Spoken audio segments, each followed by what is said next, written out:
আমার খাদিজার কোনো তুলনা হয় না।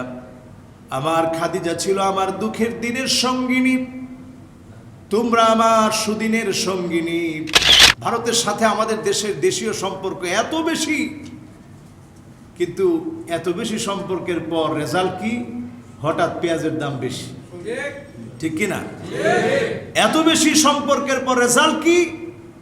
যখন শুষ্ক মৌসুমে আমাদের উত্তরাঞ্চলে পানি দরকার, তখন আর পানি নেই। আমরা আজকে ইবাদত বন্দেগীর কথা পরিবারের সাথে শেয়ার করি না, নিজে নামাজ পড়ি কিন্তু স্ত্রীকে জাগ্রত করি না, এমনকি সন্তানটাকে জাগ্রত করতে হবে এটা আমরা উপলব্ধিও করি না। তাকায় দেখেন ফিলিস্তিনের দিকে, বাইতুল মুকাদ্দাসের দিকে তাকায় দেখেন। আল্লাহর নবী 16 কিংবা 17 মাস যেই ঘরের দিকে ফিরে নামাজ আদায় করেছেন, আজকে বছরের পর বছর ধরে তারা স্বাধীনতা চেয়ে তারা সন্ত্রাসী হয়েছে। এখনো পর্যন্ত এত মানুষ শহীদ হওয়ার পরেও তারা স্বাধীনতা লাভ করতে পারে নাই, ঠিক না বেঠিক? তালাক দেবে।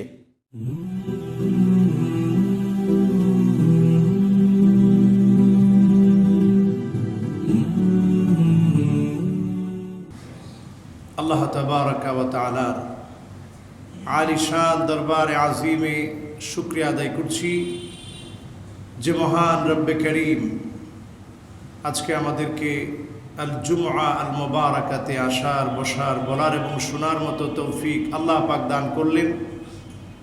মহিয়ান গরিয়ান রাজাদিরাজ সমস্ত ক্ষমতার মালিক আল্লাহ পাকের আলিশান দরবারে পড়ে নিচ্ছি কালিমাতুশ শুকর আলহামদুলিল্লাহ। সকলে পড়ছি রব্বানা লাকাল হামদ হামদান কাসীরান طيبا مباركا فيه يا ربي لك الحمد كما ينبغي لجلال وجهك وعظيم سلطانك। প্রশংসা বড়ত্ব ঘোষণা করে দরুদ ও সালাম পড়ছি সৈয়দুল মুরসালিন খাতামুন নবিয়্যিন ইমামুল মুরসালিন ওয়ান নবিয়্যিন আফতাবুন নবুওয়া শাহেনশাহ দু জাহা আকায়ে নামদার তাজদার মদিনা আহমদ মুহাম্মদ মুস্তাফা সাল্লাল্লাহু আলাইহি ওয়াসাল্লামের উপরে আল্লাহ পাক আমাদের দরুদ সালামকে কবুল আর মঞ্জুর করুক। সকলে পড়ি আমিন। সম্মানিত হাজিরিন, আজকের জুমাতে বিগত জুমাগুলোর মতো আজকের জুমাতেও আমরা আলোচনা করার চেষ্টা করব ইনশাআল্লাহ। আমাদের নফসটাকে যখন আমরা নষ্ট করে ফেলি, মন চাহি জিন্দিগি যখন আমরা যাপন করি, আল্লাহ পাকের পক্ষ থেকে কিছু আযাব, অসন্তুষ্টি, বরকত উঠে যায়, যে বরকত উঠে যাওয়ার কারণে নানা ধরনের শাস্তি আমরা সচক্ষে দেখতে পারি। এমন অনেকগুলো বিষয় নিয়ে আজকে ইনশাআল্লাহ কথা বলার চেষ্টা করব, বলি ইনশাআল্লাহ। আল্লাহ তাআলা আমাকে আপনাকে দুনিয়াতে পাঠিয়েছেন, পাঠানোর পর আল্লাহ রাব্বুল আলামিন দায়িত্ব দিয়েছেন ইবাদতের। আল্লাহ রাব্বুল আলামিন কাউকে কাউকে এত বেশি পছন্দ করে নেন বান্দাদের মধ্য থেকে, যে বান্দাগুলো আল্লাহ রাব্বুল আলামিনের জন্য তার নফসকে পুত পবিত্র রাখে, আল্লাহ রাব্বুল আলামিন কাউকে কাউকে এত বেশি ভালোবেসে ফেলেন। জিবরিলকে আল্লাহ পাক ডেকে বলেন, ইন্নী উহিব্বু ফুলানান ফাহিব্বুহু, জিবরিল আমি আমার অমুক গোলামটাকে ভালোবেসে ফেলেছি, তুমিও আমার গোলামটাকে ভালোবেসে ফেলো। বলেন আল্লাহু আকবার। জিবরিল আলাইহিস সালাতু ওয়াস সালাম যখন এই কথা শুনে ফেলেন, জিবরিল আলাইহিস সালাতু ওয়াস সালাম ফেরেশতাদের মাঝে এলান করে দেন, আল্লাহ পাক অমুক গোলামকে ভালোবেসে ফেলেছে, কাজী তোমরাও এই গোলামটাকে ভালোবাসো। জিবরিল আমিন আলাইহিস সালাম উনি যখন ভালোবাসেন, ফেরেশতারা যখন ভালোবাসা শুরু করেন, সেই ভালোবাসার এলান যখন দুনিয়ার মধ্যে হয়ে যায়, জমিনের লোকেরাও আল্লাহ রাব্বুল আলামিনের সেই গোলামটাকে ভালোবাসে। বলেন আল্লাহু আকবার। একজন মানুষকে মানুষ ভালোবেসে মহাব্বত করে তাকে যখন পছন্দ করে নেয়, বুঝতে হবে এই মহাব্বতটুকুন জমিন থেকে আসেনি, এই মহাব্বত এসেছে আল্লাহ রাব্বুল আলামিনের পক্ষ থেকে, ঠিক কিনা? সুতরাং যদি আল্লাহ পাকের মহাব্বত পেতে হয় তাহলে আল্লাহ রাব্বুল আলামিনের জন্য নফসটাকে মন যা চাবে সে কাজগুলো যখন আপনি করবেন, 1 নম্বরে আল্লাহর অসন্তুষ্টি, 2 নম্বরে আল্লাহ রাব্বুল আলামিনের ক্রোধ, রাগ, বরকত উঠে যাওয়া, আযাব গজব বান্দার দুনিয়ার জীবনে চোখে দেখতে হয়। আর অন্যদিকে যখন আল্লাহ রাব্বুল আলামিনকে ভালোবেসে দুনিয়ার জীবন যাপনে যখন আল্লাহ রাব্বুল আলামিনকে প্রাধান্য দিয়ে যখন আল্লাহকে ভালোবাসবেন, আল্লাহ রাব্বুল আলামিন আপনাকে ভালোবাসবে, ফেরেশতারা ভালোবাসবে, নেককার মানুষগুলো আপনাকে ভালোবাসবে। বলেন আল্লাহু আকবার। 2 নম্বরে হুব্বু সামাইল কোরআন। কোরআন কারীম যে যত বেশি পড়বেন, বুঝবেন, আমল করবেন, কোরআন যে যত বেশি শুনতে ভালোবাসবেন, পড়তে ভালোবাসবেন, আমল করতে ভালোবাসবেন, এই ভালোবাসাটা প্রমাণ করে দিবে যিনি আপনাকে ভালোবেসে ফেলেছেন তিনি কে। আপনার গোটা সপ্তাহ কেটে যায়, আপনি 1 পৃষ্ঠা কোরআন কারীম তেলাওয়াত করেন না। আপনার মাস কেটে যায়, আপনি কোরআন কারীমের 1টা পৃষ্ঠা আপনি তেলাওয়াত করেন না। আপনি বুঝে নেবেন আল্লাহ রাব্বুল আলামিনের সাথে আপনার সম্পর্ক নাই। আপনি শুধুমাত্র একজন মুসলিম কিন্তু কোরআন পড়েন না, কোরআনের প্রতি আপনার মহব্বত নাই। আপনি সত্যিকারের মুমিন মুসলমান হতে পারেন নাই, আল্লাহর ভালোবাসাও আপনি পাচ্ছেন না। যাকে আল্লাহ যত বেশি ভালোবাসেন তার সম্পর্কটা কোরআনের সাথে তত বেশি হয়ে যায়। বলেন আল্লাহু আকবার।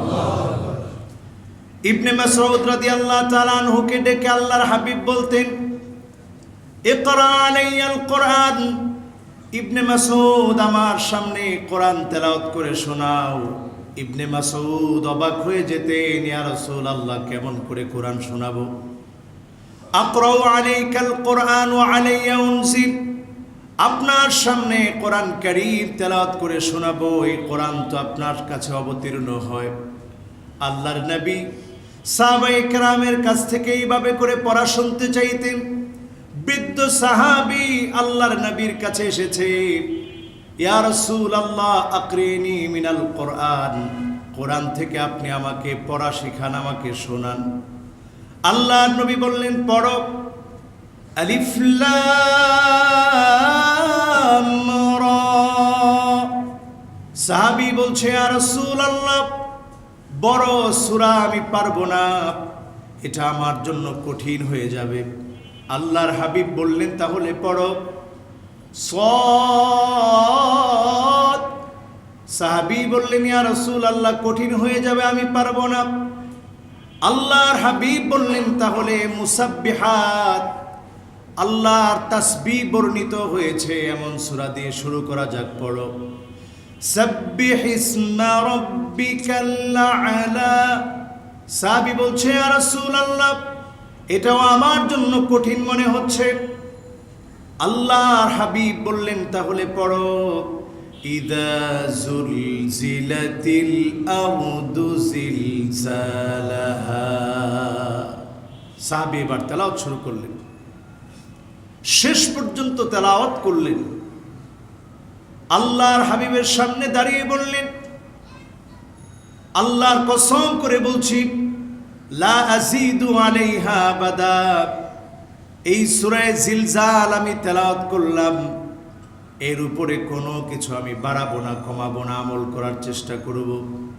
আল্লাহর হাবিব সাহাবীদেরকে ডেকে বললেন, সাহাবীরা শোনো, আল্লাহর জান্নাতের কোন জান্নাতি গোলামকে যদি তোমরা দেখতে চাও, এই ব্যক্তির দিকে তাকিয়ে দেখে নাও, এই ব্যক্তিটা আল্লাহ রাব্বুল আলামিনের জান্নাতের জান্নাতি হয়ে যাবে।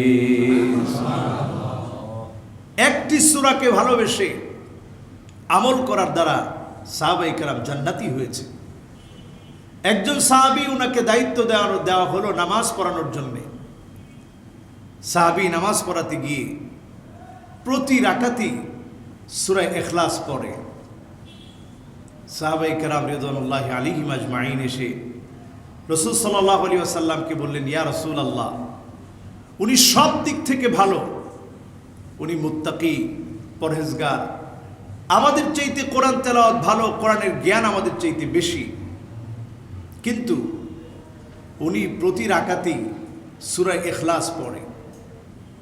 আল্লাহর হাবিব জিজ্ঞাসা করলেন, মাস সাবাব লিলুজুমি হাযিহিস সূরা, সাহাবী সূরাটাকে আবশ্যক করে নেওয়ার কারণ কি? আল্লাহর নবীর প্রশ্নে সাহাবী কোনো ফতোয়া দিতে চাইলেন না। আল্লাহর নবীকে লক্ষ্য করে বললেন, ইয়া রাসূলুল্লাহ, ইন্নী উহিব্বুহা, আমি সূরাটাকে বড় বেশি ভালোবাসি, কারণ এই সূরার প্রত্যেকটা আয়াতের ভিতরে আমার মালিকের গুণাগুণ বর্ণনা করা হয়েছে, সিফাত বর্ণনা করা হয়েছে। লিআন্নাহা সিফাতুর রহমান, আমার আল্লাহর সিফাত বর্ণনা করা হয়েছে। আমি সূরাটাকে বড় বেশি ভালোবাসি। আল্লাহ রাব্বুল আলামিন জিবরিল আলাইহিস সালামকে পাঠিয়ে দিয়ে জানিয়ে দিলেন, জিবরিল আমার নবীকে গিয়ে জানিয়ে দাও, আমার সাহাবীর মনের এই নিরেট ভালোবাসা কাল কিয়ামতের দিন এই কারণে আল্লাহর জান্নাতের জান্নাতি বানায় দিবে। একটা সূরার ভালোবাসা সাহাবীর জায়গা হয়ে গেল আল্লাহর জান্নাতে। একটা সূরার ভালোবাসা আপনাকে কোথায় পৌঁছে দিবে? ইবনে মাসউদ রাদিয়াল্লাহু তাআলা আনহু, রাসূল সাল্লাল্লাহু আলাইহি ওয়াসাল্লামের সাহাবীদের মধ্যে ছোট্ট এক সাহাবী ছিলেন। ওনার পাগুলো এত চিকন ছিল, প্রচণ্ড বাতাস আসলে উনি পড়ে যেতেন। একদিন সাহাবায়ে কেরাম হেসে ফেললেন। আল্লাহর নবী বললেন, মিম্মা ইয়াদহাক, কে কে তোমরা হেসে উঠলে? আমার ইবনে মাসউদ পড়ে গিয়েছে। আসকালু মিন জাবাল উহুদ, আমার ইবনে মাসউদ পড়ে গিয়েছে, তার এই দুটি পা কাল কিয়ামতের দিন উহুদ পাহাড়ের ওজন দিলে যতটুকু ওজন হয় এর চাইতে বেশি তার এই দুটি পায়ের ওজন হবে। বলেন আল্লাহু আকবার। এত বেশি দামি। ওনারা এত দামি হয়েছেন কেন? ওনারা এত দামি হয়েছেন কোরআনের কাছে আসার কারণে। আল কোরআনু গিনান লা ফাকরা বা'দাহু ওয়া লা গিনান দুনাহু, এই কোরআন এসেছে আমাদেরকে ধনী বানানোর জন্যে। এই কোরআনের কাছে যারা আসবে তাদেরকে যিনি ধনী বানায় দিবেন তিনি কে? এই কোরআনের কাছে এখন আমরা নাই। সারা পৃথিবীর অমুসলিমরা এই কোরআনকে নিয়ে গবেষণা করছে, তারা দামি হচ্ছে। এই কোরআনকে নিয়ে তারা গবেষণা করে নানা থিওরিগুলো যখন আমাদের সামনে দিচ্ছে, আমরা এটাকে তাদের থিওরি মনে করছি। নিউটনের যে গতি বিষয়ক সূত্র আছে, মহাবিশ্বের প্রতিটি বস্তুকণা একে অপরকে নিজের দিকে আকর্ষণ করে। এই আকর্ষণ বলের মান বস্তুকণাদ্বয়ের গুণফলের সমানুপাতিক, এদের দূরত্বের বর্গের ব্যস্তানুপাতিক। এই বল বস্তু ক্রিয়াদ্বয়ের সংযোজক সরলরেখা বরাবর ক্রিয়া করে। এই সূত্র আমরা যখন শুনি আমরা মনে করি সূত্র পেল কোথায়? এই সূত্রেরও বহু আগেই আল্লাহ তাআলা কোরআন কারীমের মধ্যে এই সূত্র আল্লাহ তাআলা দিয়ে রেখেছেন। বলেন আল্লাহু আকবার। ফালাকি ইয়াসবাহুন, সব তার গতি নিয়ে চলছে। কুল্লুন ফি ফালাকি ইয়াসবাহুন, একটা আরেকটার গতিকে কখনো অতিক্রম করতে পারে না। যখন অতিক্রম করবে তখনই কিয়ামত সংগঠিত হবে। এই সূত্র আল্লাহ রাব্বুল আলামিন কোরআন কারীমের মধ্যে দিয়ে রেখেছেন। বলেন আল্লাহু আকবার। তো সমস্ত সূত্র কোরআনের মধ্যে আছে। আমরা কোরআন কারীমকে পড়ি না, অনুধাবন করি না। কোরআন কারীম পড়লে বোঝার চেষ্টা করি না, বুঝলে মানার চেষ্টা করি না। যখন আমরা কোরআন কারীম পড়ি, প্রতিটা আয়াত পড়ার পর মনে করবেন কেমন যেন এই কোরআন আমার সাথে জীবন্ত কথা বলছে। যদি এই কোরআন কারীম এইভাবে আপনি উপলব্ধি করে পড়তে পারেন, আপনার হতাশা চিন্তা ইনশাআল্লাহ দূর হয়ে যাবে। যিনি আপনাকে কোরআন দিয়ে সমাধান দিয়ে দিবেন তিনি কে? আল্লাহ তাআলা। এই জন্য আল্লাহর কাছে যারা প্রিয় হতে চাই, যারা আজকে সালাতুল জুমাতে এসেছি, আল্লাহর কাছে প্রিয় হওয়ার জন্যে এই কোরআন কারীমের সাথে বন্ধুত্ব বাড়াতে হবে। আল্লাহ যেন তৌফিক দান করে, পড়ি আমিন। এরপর আমার ভাইয়েরা, আল্লাহ নবীর সুন্নতের প্রতি মহব্বত বাড়াতে হবে। আল্লাহ নবীর সুন্নতগুলা মানতে হবে। আল্লাহ নবীর সুন্নত যখন আপনি মানবেন, শুধুমাত্র আপনি একজন সত্যিকারের মুমিন হবেন না, আপনি সুস্থ মানুষ হিসাবে বাঁচবেন। কারণ নবীজি সায়েন্টিফিক না, এমন কোনো কাজ আল্লাহর নবী করেননি, কারণ উনি প্রত্যেকটা কাজ করেছেন কার অর্ডারে? আল্লাহর অর্ডারে প্রত্যেকটা কাজ করেছেন। এমন কোনো কাজ করেন নাই যেটা অহেতুক, এমন কোনো কাজ করেন নাই যেটা অসুন্দর, এমন কোনো কাজ করেন নাই যে কাজটা আপনি যখন ব্যাখ্যা বিশ্লেষণ করবেন সেখান থেকে কিছু নিয়ামত খুঁজে পাবেন না, এমন কোনো কাজ বিশ্বনবী করেন নাই। বলেন আল্লাহু আকবার। কখনো তিনি উপুত হয়ে একেবারে এভাবে চিত হয়ে তিনি ঘুমাতেন না। আবার কখনো বিশ্বনবী সাল্লাল্লাহু আলাইহি ওয়াসাল্লাম বাম দিকে ফিরে ঘুমাতেন না, ডান দিকে ফিরে তিনি ঘুমাতেন। বলেন আল্লাহু আকবার। সায়েন্টিফিক ভাবে এখন প্রমাণিত, আপনার যদি পাকস্থলী ভালো রাখতে চান, হজম যদি ঠিক রাখতে চান, চিন্তামুক্ত ফ্রেশ একটা ঘুম যদি আপনার প্রয়োজন হয়, তাহলে ডান দিকে ফিরে ঘুমান। বর্তমান বিজ্ঞান যেটা নতুন আবিষ্কার করছে, গবেষণায় যেটা বলছে, সকল বিষয়গুলো বিশ্বনবীর হায়াতে যদি আপনি দেখেন, আপনি নবীজির সুন্নাহ থেকে এগুলো পেয়ে যাবেন। বলেন আল্লাহু আকবার। ঘুম থেকে জাগ্রত হওয়ার পরপরই বিশ্বনবী মিসওয়াক করতেন। মিসওয়াকটা করার সাথে সাথেই আল্লাহর নবী ঘুমটাকে ঝেড়ে ফেলে দিতেন। সুবহানাল্লাহ। চোখের মধ্যে আর কোনো ঘুম নাই, এখন আল্লাহর ইবাদত করবেন, বন্দেগী করবেন। প্রত্যেকটা সময়ে বিশ্বনবীর সুন্নাহ আছে। ঘুমাতে যাওয়া থেকে নিয়ে, ঘুম থেকে জাগ্রত হওয়া থেকে নিয়ে, ঘর থেকে বের হওয়া নিয়ে, আবার ঘরে প্রবেশ পর্যন্ত প্রতিটা সময়ে বিশ্বনবীর সুন্নাহগুলো যদি আমরা মানি, আল্লাহ তাআলা আমাদেরকে হেফাজত করবেন বালা মুসিবত থেকে, ঠিক কিনা? এজন্য সুন্নাহগুলো খুঁজবেন। বাংলা অন্তত কিছু কিতাব কেনার চেষ্টা করবেন। রাসূল সাল্লাল্লাহু আলাইহি সাল্লামের সুন্নাহ সম্বলিত যেগুলোর মধ্যে অথেন্টিক রেফারেন্স দেওয়া আছে, সেগুলো কিনে বাসায় বসে বসে একটা একটা করে আমল করবেন। প্রতিটা সুন্নাহ যখন আমল করবেন, আপনি মনে করবেন বিশ্বনবীর এক একটা সুন্নাত আপনার জন্য নাজাতের ওসিলা হয়ে যাবে। বলেন আল্লাহু আকবার। একটা সুন্নতের কারণেও যদি আল্লাহ পাক চান, বিশ্বনবীকে যেদিন শাফাআতের সুযোগ দিবেন, নবীজি যদি সেদিন একটা সুন্নতের কারণে যদি আমাকে আপনাকে উম্মত হিসাবে চিনে ফেলে, যেটা আমার উম্মত, সে আমার একটা সুন্নতকে আমল করেছিল মন প্রাণ দিয়ে, আমার একটা সুন্নতকে ভালোবেসেছিল মন প্রাণ দিয়ে, এই একটা সুন্নত আপনার জন্য নাজাতের ওসিলা হয়ে যেতে পারে, ঠিক কিনা? আবার অন্যদিকে যদি আপনি একটা সুন্নতকে অবজ্ঞা করেন, একটা সুন্নতের অবজ্ঞার কারণে সেদিন সুহকান সুহকা, নবী যাদেরকে বলবে তোমাকে আমি চিনি না, দূর হয়ে যাও, সেই হতভাগাদের কাতারে আমরা শামিল হয়ে যেতে পারি, ঠিক কিনা? এজন্য কোনোভাবেই সুন্নতকে অবজ্ঞা করা যাবে না। যতটুকুন পারবেন সুন্নাহ মানার চেষ্টা করেন, যতটুকুন পারবেন। কোনো সুন্নত মানা কষ্ট না। অনেক সময় আপনার নফস আপনাকে দিবে না মানতে, কিন্তু যখনই আপনি চেষ্টা করবেন দেখবেন এর চাইতে সহজ আর হয় না। আমার এই মসজিদের অনেক মুসল্লিদেরকে আমি দেখি আলহামদুলিল্লাহ, যারা দাড়ি রেখে ফেলেছে, এখন সুন্দর দাড়ি, লেবাসের মধ্যে পরিবর্তন এসেছে, কথাবার্তার মধ্যে পরিবর্তন এসেছে। এখন কি আপনাদের খুব কষ্ট হয়? অনেকে ব্যাংকে চাকরি করেন, এই মসজিদে আছেন, এসে বলেন যে হুজুর আলহামদুলিল্লাহ দাড়ি রেখে ফেলছি। আপনার চাকরি চলে গেছে?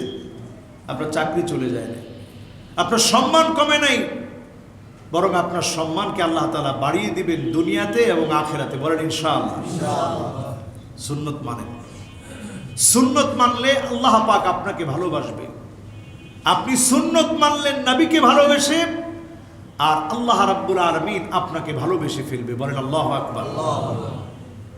কুল ইন কুনতুম তুহিব্বুনাল্লাহ ফাত্তাবিউনি ইউহিব্বুকুমুল্লাহ। আপনি যদি আল্লাহর নবীর সুন্নতকে মানেন, আল্লাহর নবীর আদর্শকে যদি বাস্তবায়ন করেন, যিনি আপনাকে ভালোবেসে ফেলবে তিনি কে? সে আল্লাহর ভালোবাসা পেতে চান? বলেন আল্লাহর ভালোবাসা পেতে চান?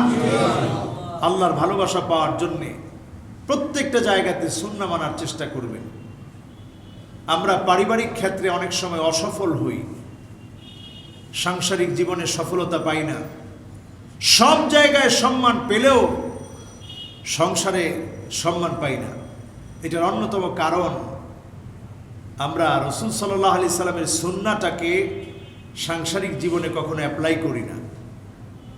রাসূল সাল্লাল্লাহু আলাইহি সাল্লাম এত ব্যস্ততার মাঝেও তিনি যখন পরিবারের কাছে আসতেন তিনি সময় দিতেন।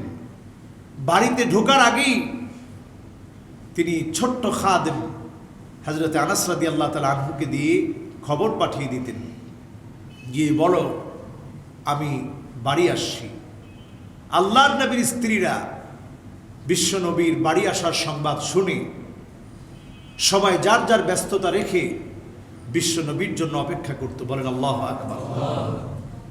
বিশ্ব নবীর জন্য অপেক্ষায় থাকতো আল্লাহর নবী। তারপর ঘরে এসে তাদের সঙ্গে সময় কাটাতেন। সময় কাটাতে গিয়ে আল্লাহর নবী সাল্লাল্লাহু আলাইহি ওয়াসাল্লাম দেখতেন স্ত্রীদের কি প্রয়োজন। যদি দেখতেন তিনি তারা রান্না করছে, আল্লাহর নবী নিজে সহযোগিতা করতেন। এমনকি নিজের ছুরি দিয়ে বিশ্ব নবী তরকারি কেটে দিতেন। এই আমলটা আমরা কি জীবনে কোনোদিন করেছি? এটা আমরা জীবনে কোনোদিন করি নাই। তো আমাদের সাংসারিক জীবন সুখের হবে কেমনে? আল্লাহর নবী নবুয়তের এত বড় দায়িত্বের পরেও বিশ্বনবী সাল্লাল্লাহু আলাইহি ওয়াসাল্লাম স্ত্রীদেরকে নিয়ে রাত্রিকালীন সময়ে সফরে বের হতেন। আম্মাজান হযরতে আয়েশা সিদ্দিকা রাদিয়াল্লাহু তাআলা আনহাকে নিয়ে সফরে বের হতেন। দৌড় প্রতিযোগিতা দিতেন অন্যান্য স্ত্রীদের সাথে টর্চ করে, যার নামটা উঠে তাকে সাথে নিয়ে দুজন স্ত্রী একত্রে নিয়ে তিনি সফরে বের হতেন। বলেন আল্লাহু আকবার। আল্লাহর নবী রাত্রিকালীন সময়ে ঘুরে আসতেন। এখন আমরা কখনো ফ্যামিলিদেরকে নিয়ে ঘুরতে বের হই না। নবী করিম সাল্লাল্লাহু আলাইহি সাল্লাম ফ্যামিলির সাথে একসাথে বসতেন, পরামর্শ করতেন, তাদেরকে দ্বীনি তালিমের বিষয়ে বলতেন, স্ত্রীদেরকে দ্বীনি বিষয়ে খুঁটিনাটি বিষয়ে বলতেন। এজন্য স্ত্রীরা আল্লাহর নবীর ব্যাপারে আম্মাজান হযরত আয়েশা বলছেন, খুলুকুহু আল কোরআন, বিশ্ব নবীর চরিত্রটাই হচ্ছে গোটা কোরআন আল কারীম। বলেন আল্লাহু আকবার। স্ত্রী স্বামীর ব্যাপারে এমন কথা কখন বলে যখন স্বামীর চরিত্রটা কোরআন দিয়ে গড়ে ওঠে।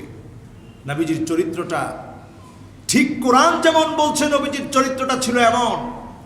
এজন্য বিশ্ব নবীর ব্যাপারে সাহাবায়ে কেরাম রিদওয়ানুল্লাহি আলাইহিম আজমাইন যখন প্রশ্ন করেছেন, আম্মাজান হযরত আয়েশার বক্তব্য হচ্ছে, তোমরা কোরআনকে দেখেছ? এই কোরআনটাই হচ্ছে নবীজির চরিত্র। এই কোরআনটা যেমন নবীজির চরিত্র ছিল ঠিক তেমন। বলেন আল্লাহু আকবার। একজন মানুষ কতটা বিপ্লবী মানুষ ছিলেন, কত বড় সংস্কারক ছিলেন। নবীকুলের সম্রাট সাইয়্যিদুনা ইমামুনা হাবিবুনা কুদওয়াতুনা রাসূলুল্লাহ সাল্লাল্লাহু আলাইহি ওয়াসাল্লাম জীবনে কোনোদিন স্ত্রীদের সঙ্গে রাগান্বিত হননি।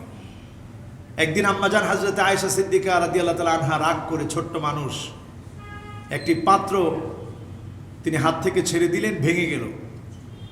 সাহাবায়ে কেরাম বসা, ওনারা আওয়াজ পেলেন যে কোনো একটা কিছু ভাঙা হয়েছে। আল্লাহ রাসূল বললেন, তোমাদের আম্মাজান আজকে একটু রাগান্বিত আছেন, একটু রাগ করেছেন। এরপরেও বিশ্বনবী সাল্লাল্লাহু আলাইহি ওয়াসাল্লাম একবারের জন্য তিনি রাগ করেননি। বলেন আল্লাহু আকবার। আয়েশা সিদ্দিকা রাদিয়াল্লাহু তাআলা আনহা ছোট্ট মানুষ ছিলেন। দরজার মধ্যে যখন খাদিজা রাদিয়াল্লাহু তাআলা আনহার বোন এসে যখন নক করেছে, আল্লাহ রাসূল সাল্লাল্লাহু আলাইহি ওয়াসাল্লাম কণ্ঠ শুনে মনে করলেন যে আমার খাদিজা চলে এসেছে। আল্লাহর নবী যখন দৌড়ে গিয়ে খাদিজা খাদিজা বলে যখন দরজাটা খুললেন, আয়েশা সিদ্দিকা রাদিয়াল্লাহু তাআলা আনহা বললেন, এখনো কি আপনি সেই বুড়ি মহিলার কথা স্মরণ করছেন? আল্লাহর নবী বললেন, ইন্নাহা কানাত ওয়া কানাত। আয়েশা রে, আমার খাদিজা যেমন ছিল, আমার খাদিজার কোনো তুলনা হয় না। আমার খাদিজা ছিল আমার দুঃখের দিনের সঙ্গিনী, তোমরা আমার সুদিনের সঙ্গিনী। এমন সময় আমার খাদিজা আমার পাশে ছিল। যখন মক্কার মানুষগুলা চারদিক থেকে পাগল পাগল বলে আমার পিছনে ধাওয়া করত, যখন মক্কার মানুষগুলো আমাকে শান্তিতে ঘুমাতে দেয় নাই, সিজদা অবনত অবস্থায় ভুঁড়ি চাপিয়ে দিত মাথার উপরে, আমাকে যখন দাওয়াতের কাজে বাধা প্রদান করত, সেই সময় আমার খাদিজা আমি নবীর পাশে থেকে দাওয়াতি কাজে অংশগ্রহণ করেছে। বলেন আল্লাহু আকবার। ইন্নাহা কানাত ওয়া কানাত। আমার খাদিজা যে কি ছিল, আমার খাদিজার কোনো তুলনা হয় না, আমার খাদিজার কোনো তুলনা হয় না। সাংসারিক জীবনে রাসূল ছিলেন এমন, স্ত্রীদেরকে এত বেশি মহব্বত করেছেন, ভালোবেসেছেন। জুয়াইরিয়া রাদিয়াল্লাহু তাআলা আনহা অসুস্থ সাহাবী ছিলেন, আল্লাহর নবীর স্ত্রী আম্মা জান জুয়াইরিয়া রাদিয়াল্লাহু তাআলা আনহা, তিনি জায়নামাজের মধ্যে বসে তাসবিহ পড়ছেন। আল্লাহর নবী দেখে গেলেন তাসবিহ পড়ছে। আল্লাহর নবী ফজরের নামাজ পড়ার পরে দীর্ঘ সময় সাহাবায়ে কেরামের সঙ্গে কাটিয়ে যখন ঘরে ফিরলেন, আল্লাহর নবী তাকায় দেখেন জুয়াইরিয়া তখনও পর্যন্ত বসে বসে তাসবিহ পড়ছে। আল্লাহর হাবিব জুয়াইরিয়াকে লক্ষ্য করে বললেন, লাকাদ কুলতু বা'দাকি আরবা'a কালিমাতিন লাওয়াজিনাতহুন্না বিমা কুলতি মুনযুল ইয়াউম। জুয়াইরিয়া রে, এখন আমি তোমাকে 4টা কালেমা শিক্ষা দিয়ে দিব। এতক্ষণ পর্যন্ত তুমি যত জিকির করেছ, এই 4টা কালেমা যদি এক পাল্লায় রাখা হয়, অন্যদিকে যদি সব জিকিরগুলা রাখা হয়, আজকের সব জিকিরের চাইতে 4টা কালেমার পাল্লা আল্লাহ ভারী বানায়া দিবে। মাত্র 4টা কালেমা রাসূল শিক্ষা দিয়ে দিলেন। কি আদর, কি মহব্বত, কি ভালোবাসা ছিল প্রতিটা স্ত্রীর প্রতি বিশ্বনবীর। দীর্ঘ সময় ধরে ওয়াজিফা পড়ছেন, ওয়াজিফা করছেন, তাসবিহ, তাহলিল, তাকবীর, তাহমিদে সময় কাটাচ্ছেন। আল্লাহর নবী বললেন, জুয়াইরিয়া এখন থেকে 4টা কালেমা শিখো। 1 নাম্বার হলো সুবহানাল্লাহি ওয়া বিহামদিহি আদাদা খালকিহি ওয়া রিদা নাফসিহি ওয়া জিনাতা আরশিহি ওয়া মিদাদা কালিমাতিহি। কয়টা হলো? এই 4টা কালেমা যদি তুমি পড়ো, তাহলে আজকে এতক্ষণ ধরে জিকির যত করলা সবগুলার চাইতে এই 4টা কালেমার পাল্লা আল্লাহ পাক ভারী বানায় দিবে। সুবহানাল্লাহ। এই ছিল স্ত্রীদের সাথে রাসূল করিম সাল্লাল্লাহু আলাইহি ওয়াসাল্লামের মহব্বত। আল্লাহর নবী ইবাদত করার জন্য স্ত্রীদেরকে উৎসাহ প্রদান করতেন, তোমরাও জাগ্রত হও, ইবাদত বন্দেগী করো, আল্লাহকে ডাকো। আমরা আজকে ইবাদত বন্দেগীর কথা পরিবারের সাথে শেয়ার করি না, নিজে নামাজ পড়ি কিন্তু স্ত্রীকে জাগ্রত করি না, এমনকি সন্তানটাকে জাগ্রত করতে হবে এটা আমরা উপলব্ধিও করি না। এই জন্য যখন একটা বয়স আসে, যখন সে প্রাপ্তবয়স্ক হয়, এখন আর তাকে যখন আপনি বলেন নামাজ পড়ো, সে নামাজ পড়তে চায় না। নামাজ পড়ো বললেই তখন সে খেপে যায়, কারণ যখন তার সময় ছিল, যাকে আপনি সেই সময়টায় বললে নামাজি হতো, আপনি আসল সময় তাকে নক করেন নাই, তাকে বলেন নাই, জাগ্রত করেন নাই। এরপরে আল্লাহ রাব্বুল আলামিন আপনাকে ভালোবাসছে কিনা বোঝার জন্যে যে যত বেশি আমল করবে, আমলের প্রতি যে যত বেশি মজা পাবে, আমল করার প্রতি যখন আপনার আগ্রহ বাড়বে, আর আমল করার পরে যখন আপনি পরীক্ষিত হবেন, পরীক্ষা নেওয়া হবে, আপনি বুঝবেন যিনি আপনাকে ভালোবেসে ফেলেছে তিনি কে। সারা পৃথিবীর দিকে তাকায় দেখেন, সারা পৃথিবীতে মুসলমানরা মাজলুম কেন? কারণ অমুসলিমরা মুসলমানদেরকে চিনতে কখনো ভুল করে না। আজকে তাকায় দেখেন, সিরিয়ার মুসলমানরা নির্যাতিত, সেখানে ইলমের খিদমত অনেক বেশি হওয়ার কারণে সেই ভূমিটাকে ইহুদিরা টার্গেটে নিয়ে সেখানের মুসলমানদেরকে কোণঠাসা করে ফেলেছে। চারদিক থেকে লক্ষ লক্ষ মুসলমানদেরকে সেখানে শহীদ করে দেওয়া হয়েছে। তাকিয়ে দেখেন আফগানের দিকে, মুসলমানদেরকে শহীদ করে দেওয়া হয়েছে, কারণ এই ভূখণ্ডের সঙ্গে ইমাম মাহাদির আসার একটা সম্পর্ক আছে। এখান থেকে তার সৈন্যবাহিনী গঠিত হবে। এই সম্পর্কের কারণে এইখানের মানুষের উপরে জুলুম করা হয়েছে, নির্যাতন করা হয়েছে, লাখ লাখ আল্লাহর গোলামকে শহীদ হতে হয়েছে। তাকায় দেখেন ফিলিস্তিনের দিকে, বাইতুল মুকাদ্দাসের দিকে তাকায় দেখেন, আল্লাহর নবী 16 কিংবা 17 মাস যেই ঘরের দিকে ফিরে নামাজ আদায় করেছেন, আজকে বছরের পর বছর ধরে তারা স্বাধীনতা চেয়ে তারা সন্ত্রাসী হয়েছে। এখনো পর্যন্ত এত মানুষ শহীদ হওয়ার পরেও তারা স্বাধীনতা লাভ করতে পারে নাই, ঠিক না বেঠিক? তাদেরকে স্বাধীনতা দেওয়া হয় নাই, বরং আরব আমিরাত পুরাটা মিলে এখন ইসরায়েলকে তাদের সাথে শান্তি চুক্তি করতেছে, ইসরায়েলকে বন্ধু বানাচ্ছে।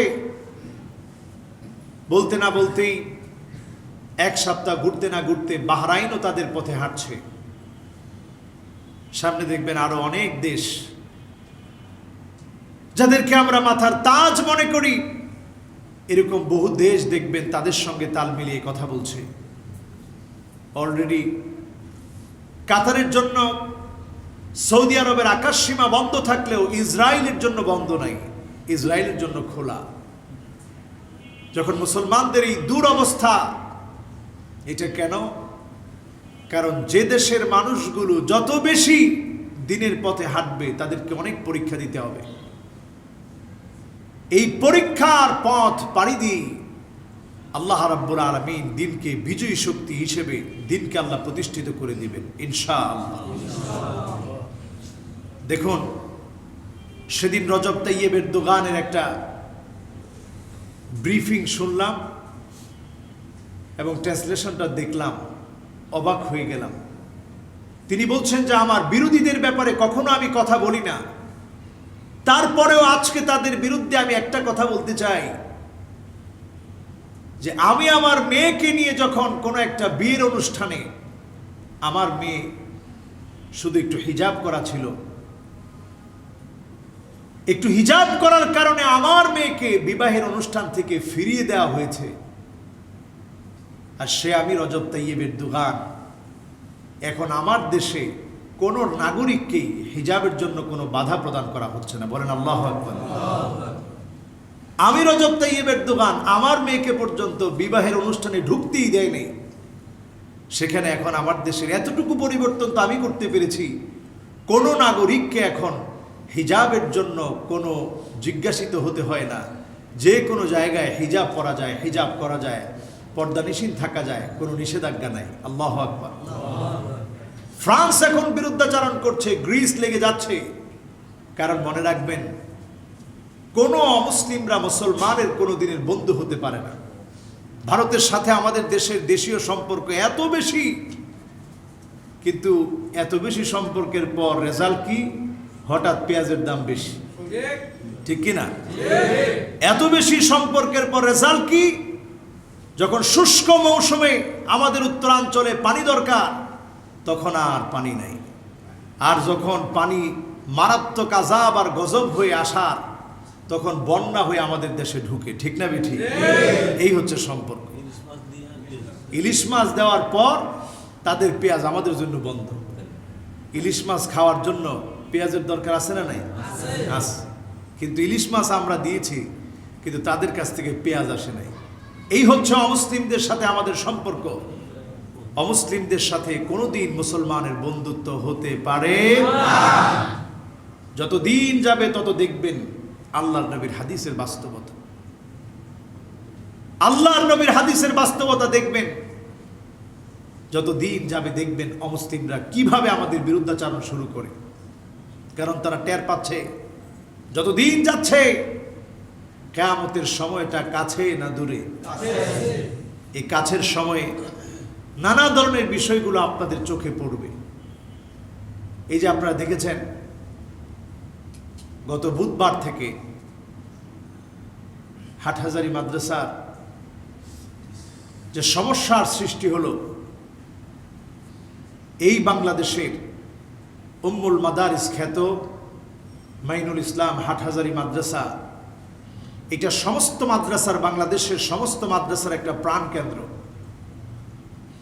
এই মাদ্রাসায় যখন কোনো একটা ঘটনা ঘটে, এটা শুধুমাত্র হাটহাজারীর ঘটনা না, বরং এটা পুরা জাতির ঘটনা হয়ে ওঠে, ঠিক কিনা? এই জাতি সে মাদ্রাসার সবচেয়ে বড় রাহবার আল্লামা শাহ আহমদ শফি হাফিজাহুল্লাহ, উনি যখন ডাক দিয়েছিলেন 5ই মেতে, সারা বাংলাদেশের মানুষগুলো শাপলা চত্বরে এসেছিল। এরপরে যা ঘটেছে, সেই ঘটনাকে কেন্দ্র করে যারা সেদিন ইনসাফের সাথে, আদালতের সাথে আচরণ করেনি, এর মধ্যে একজন ছিল আনাস মাদানী। এই আনাস মাদানীর সেই দিনের কর্মকাণ্ডের কারণে ওয়ামাকারু ওয়ামাকারাল্লাহ ওয়াল্লাহু খায়রুল মাকিরিন, যারা তাদের অতীত ঐতিহ্য ভুলে যায়, তাদেরকে আল্লাহ রাব্বুল আলামিন ছাড় দেন, কিন্তু ছেড়ে দেন না। তার বাড়াবাড়ি যখন প্রচন্ড বেড়ে গিয়েছে, আল্লাহ রাব্বুল আলামিন তাকে নিজ থেকে কেটে দিয়েছেন, ঠিক কিনা? আজকে যে বিশৃঙ্খলা চলছে, আমাদের ভয় হচ্ছে আল্লাহ না করুক এটা যেন আর সামনের দিকে না বাড়ায়। আমরা আর কোনো 5ই মে বাংলাদেশে দেখতে চাই না, ঠিক কিনা? এটাকে এখানেই থামিয়ে দেওয়া দরকার। সারা বাংলাদেশের যারা যোগ্য উলামায়ে কেরাম আছেন, আমার চোখে দেখা আল্লামা জুনায়েদ বাবুনগরী হাফিজাহুল্লাহ, তিনি এত বড় মাপের আলেম, হাদিসের রিজালদের ক্ষেত্রে সারা বাংলাদেশের যত আলেম আছেন, সবার ভিতরে যদি আপনি প্রথম কাতারের কয়েকজনকে যদি রাখতে চান, তার মধ্যে একজন যিনি হাদিস সম্পর্কে, রিজালদের সম্পর্কে সবচেয়ে ভালো বুঝেন, এমন একজন বিজ্ঞ বিচক্ষণ আলেম হচ্ছে আল্লামা জুনাইদ বাবুনগরী। বলেন আল্লাহু আকবার।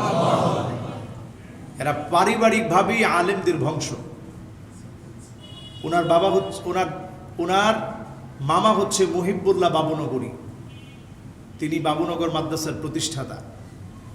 বহুত বড় বড় আলেম ওনাদের ফ্যামিলিতে রয়েছে। আল্লাহ যেন আবার আলেমদের ঐক্যের জায়গাটাকে আল্লাহ রাব্বুল আলামিন যেন মিলিয়ে দেয়, এক করে দেয়। পড়ি আমিন।